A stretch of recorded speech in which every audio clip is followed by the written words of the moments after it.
Welcome to our deep dive today. We're going back in time, back to 1666, to a city that was bustling but also a tinderbox, just waiting to ignite. London. London, exactly. It was Yeah. the largest city in Britain and the third largest in the Western world. That's what, 300,000? Yeah. 400,000 people? Living in close quarters. Yeah. But here's the kicker. Yeah. Most of the city was built from wood.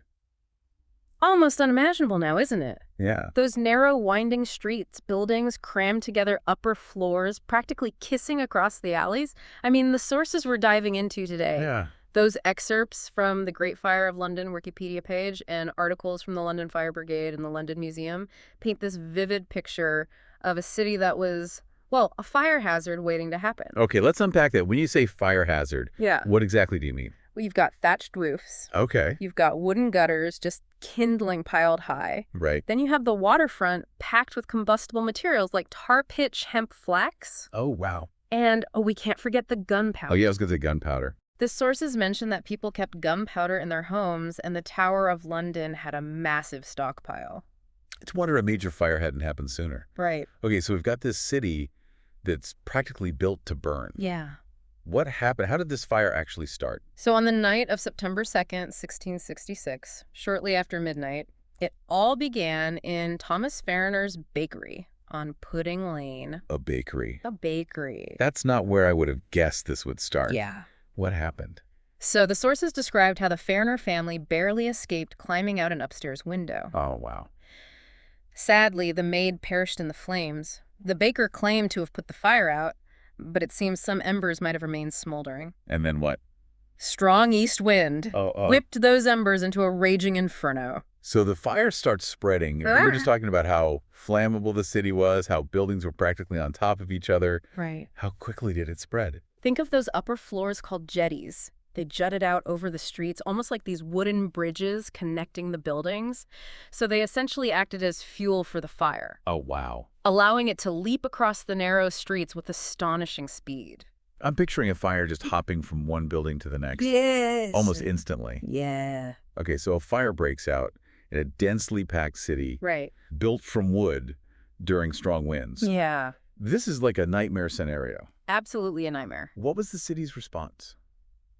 How did they try to contain it? Well, that's where it gets interesting. Okay. London had a Lord Mayor, Sir Thomas Bloodworth, and he was in charge of firefighting efforts. But he hesitated for hours before ordering the demolition of buildings to create fire breaks. Fire breaks. Can you explain what a fire break is for our listener? So basically, a fire break involves destroying a section of buildings to create a gap that the fire can't jump across. So it's like a last-ditch effort to starve the fire of fuel. So why the hesitation from the Lord Mayor? I mean, every second counts in a situation like this, right? There's that famous quote attributed to him, although whether it's accurate is debated. Yeah.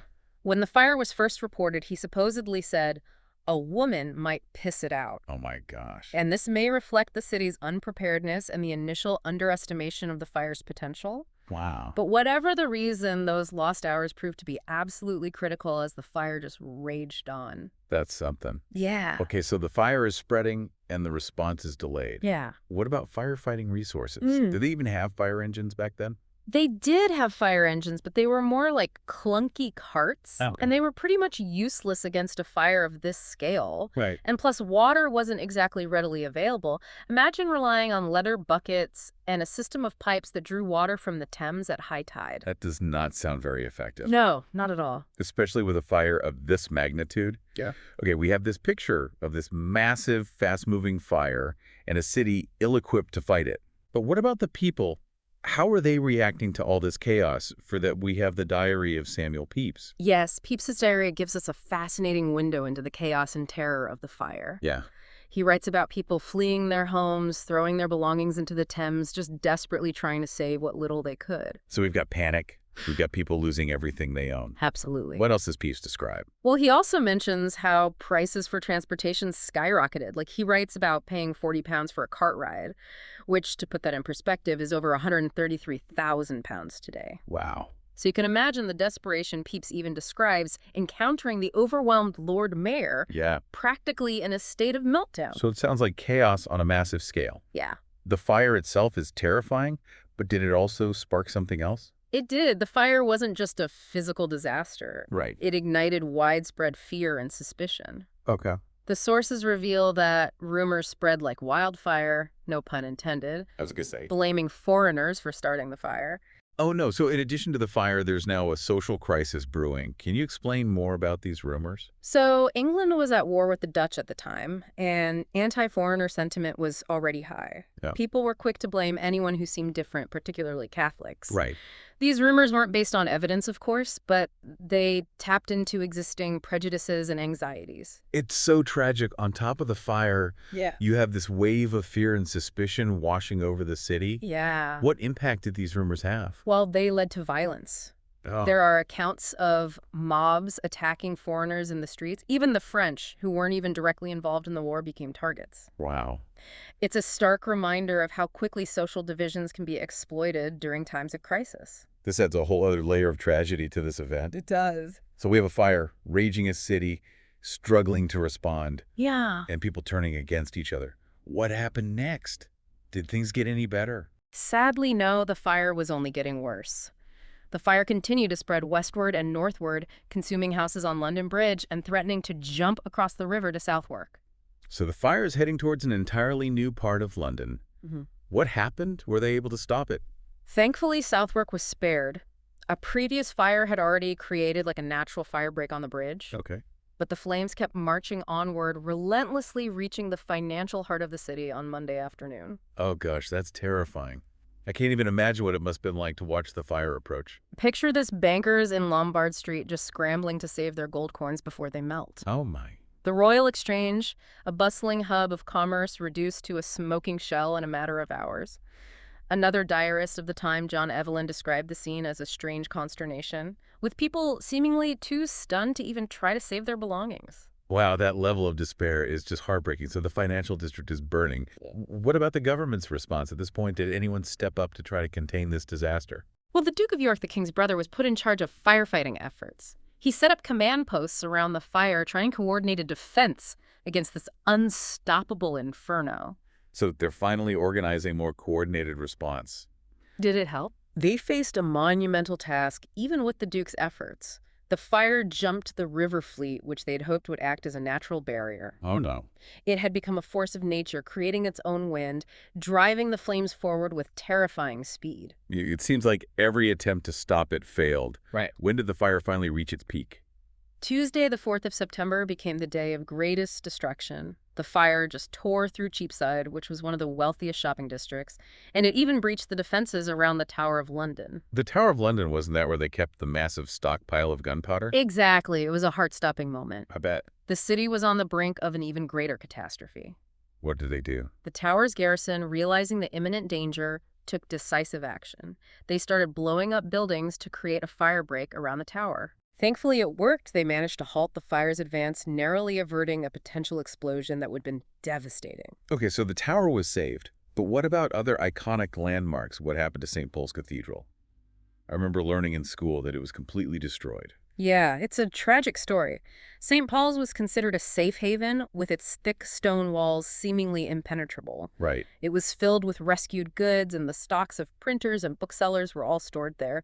But tragically, the wooden scaffolding that had been erected for ongoing renovations caught fire. Oh, no. So even the seemingly safe places weren't safe. Within hours, the lead roof was melting, the contents of the cathedral went up in flames. Just imagine the sight of this iconic landmark consumed by the fire. It must have seemed like the world was ending for those who witnessed it. I bet with the tower saved and St. Paul's lost, how did the fire finally come under control? It seems like it was an unstoppable force. By Wednesday, the 5th of September, the wind finally died down and the fire break started to hold exhausted firefighters. And soldiers finally managed to contain the remaining blazes. The fire was over. It's hard to even grasp the scale of the destruction. Do we know how much of London was destroyed? The sources give us some staggering statistics: over 13,000 houses, 87 churches, countless businesses all gone. Wow. The financial losses were estimated at around £10 million, which is billions in today's money. Gosh.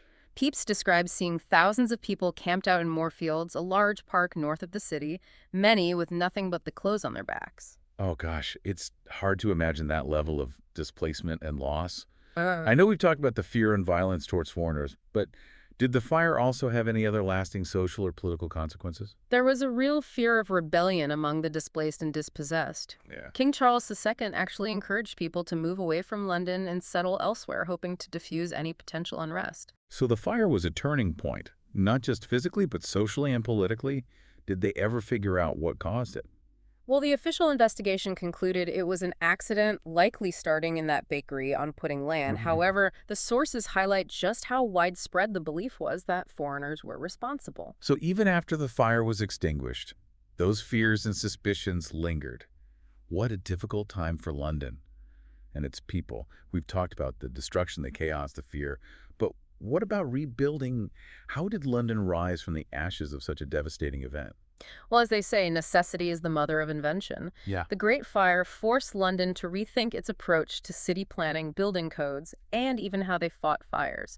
This is where Sir Christopher Wren, the famous architect, comes in. I've heard of him. Didn't he design St. Paul's Cathedral? That's right. The St. Paul's we know today is his masterpiece. Oh, wow. After the fire, Wren, along with others, submitted these grand plans for a new London with wide avenues and a more organized grid system. It was a chance to create a city that was not only beautiful, but also safer and more resilient. That makes sense. So they decided to take this opportunity to completely redesign London.